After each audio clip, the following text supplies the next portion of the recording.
Di hari ini walaupun hujan mendung, tapi kita di dalam kelas masih bisa tetap semangat untuk melakukan proses pembelajaran sebagaimana biasa.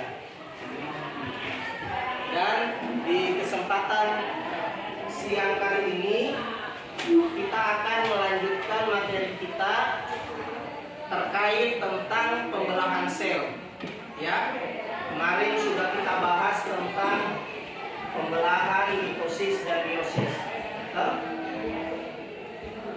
Lanjutan dari itu tentang pembelahan tentang gametogenesis, terkhusus pada pembelahan sel untuk sel kelamin. Ya, gametogenesis. Siswa mampu menganalisis perbedaan gametogenesis hewan dan tumbuhan.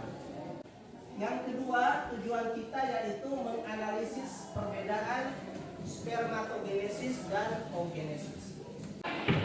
Hewan yang memang memiliki dua alat kelamin sekaligus di dalam tubuhnya. Contohnya, yang sering kita lihat dalam kehidupan sehari-hari itu adalah cacing. Itu cacing dua alat kelaminnya. Ini pada hewan, yang ini pada tumbuhan. Nah, pertanyaan apa yang dapat muncul setelah memperhatikan gambar di atas? Assalamualaikum warahmatullahi wabarakatuh. Perkenalkan, nama saya Niza Husna Anastasia dan saya akan menjelaskan apa yang terdapat dalam gambar tersebut. Di dalam gambar tersebut terdapat yang pertama, yang di sebelah kanan itu terdapat sebuah pasangan. Kemudian di sebelah kirinya itu sebuah keluarga. Dari sebuah pasangan itu akan berhubungan dan menciptakan keturunan. Urusan masalah, kemudian membuat hipotesis, perkiraan sementara. Kira-kira faktornya apa? Oke. Nah, sekarang Pak Guru akan bagikan LKPD-nya. Ya, spermatogenesis apa? Dengan ini perbedaannya dengan oogenesis.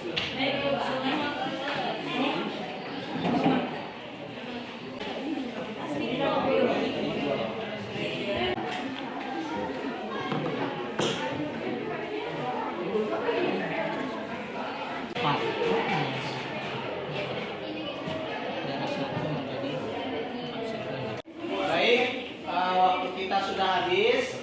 Jadi sebentar masing-masing perwakilan kelompok akan maju presentasi dan kelompok yang lain bisa menanggapi. Ya, yang pertama kelompok 1 mana? Oke, siapa perwakilannya? Oke, silakan maju di depan membacakan hasil presentasi. Assalamualaikum warahmatullahi wabarakatuh. Waalaikumsalam warahmatullahi wabarakatuh. Perkenalkan, saya Abdi. Saya perwakilan dari kelompok 1 akan membacakan hasil pekerjaan kami mengenai perbedaan spermatogenesis dan oogenesis. Jadi perbedaannya itu yang pertama spermatogenesis. Spermatogenesis terjadi pada sel kelamin jantan. Setelah itu terjadi di dalam testis, menghasilkan gamet jantan. Fase pertumbuhan dua keluarga yang di sini itu mengenai yang satu memiliki keturunan dan yang satunya itu tidak. Yang kami ambil itu dari rumusan masalahnya itu pengaruh psikologis terhadap tingkat kesuburan suami istri. Hipotesisnya ada pengaruh psikologis terhadap tingkat kesuburan suami istri. Pengolahan data, penelitian menemukan bahwa wanita yang memiliki hormon stres yang tinggi atau psikologi yang buruk memiliki kemungkinan yang lebih rendah untuk hamil, 28% lebih rendah, dan memiliki resiko kemandulan 2 kali lebih tinggi. Sedangkan pada pria, penelitian terdahulu mengungkapkan kalau stres atau psikologis yang buruk dapat mengurangi sperma dan kualitas air mani. Pembahasannya itu Psikologis sangat mempengaruhi tingkat kesuburan pasangan. Kesimpulannya, apabila pasangan suami istri yang belum mendapatkan keturunan, bisa jadi mereka memiliki psikologis yang buruk dan tingkat stres yang tinggi. Sekian, terima kasih. Oke, beri aplaus. Kelompok 1 membahas tentang faktor psikologis. Ada yang mau bertanya? Assalamualaikum warahmatullahi wabarakatuh. Tadi saya dari kelompok 5 ingin memberikan pertanyaan kepada Agusriani. Tadi disebutkan dalam perbedaan spermatogenesis dan oogenesis itu pada oogenesis ada masa menopause, sedangkan pada spermatogenesis itu berlangsung seumur hidup. Kenapa bisa pada oogenesis itu ada masa menopause-nya? Jadi itu saja. Oke. Kalau bisa dilemparkan kepada teman kelompoknya, mungkin ada yang mau bantu. Ada yang bisa.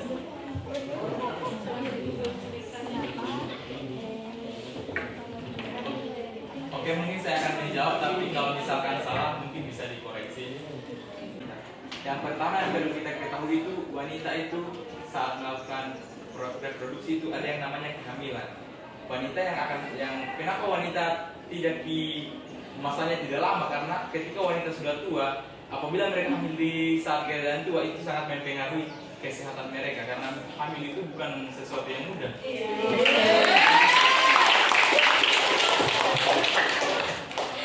Silakan beri aplaus lagi sekali lagi.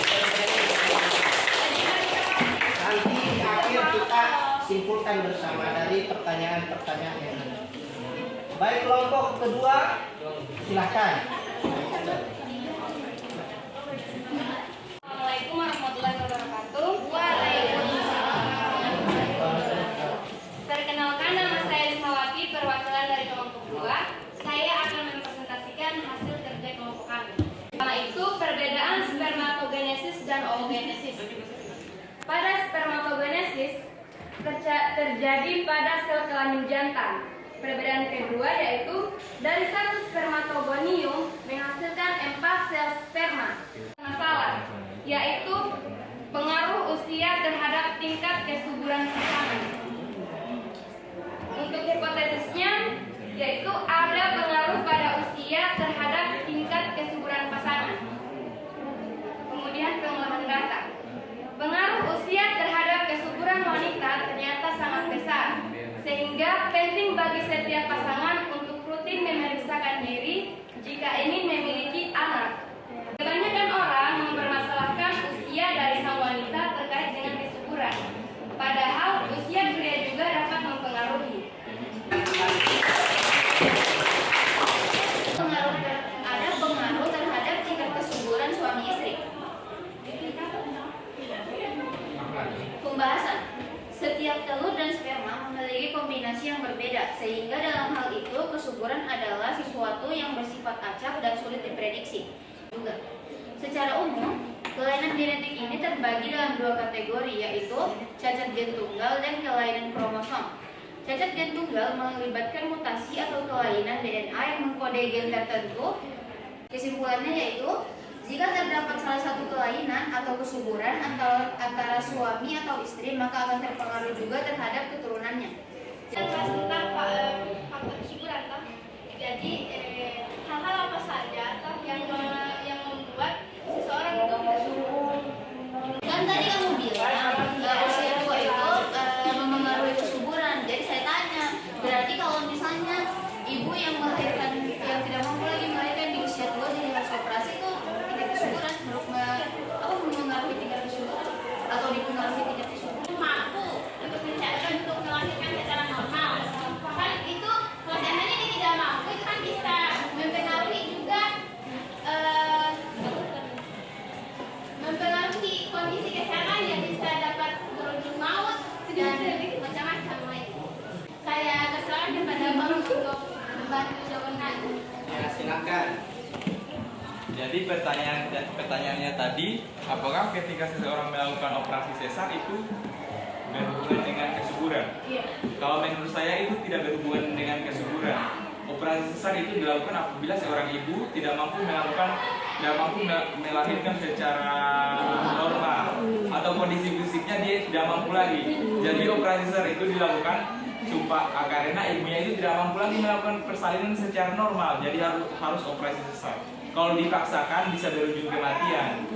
Baik, terima kasih kelompok 4. Beri aplaus.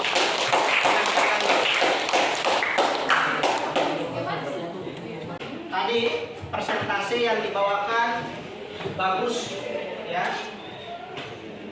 Kalian sudah tahu cara bagaimana membuat rumusan masalah dari sebuah kasus. Itu poin yang penting. Nah, Pak Guru akan memberikan beberapa penguatan dari apa yang dipresentasikan.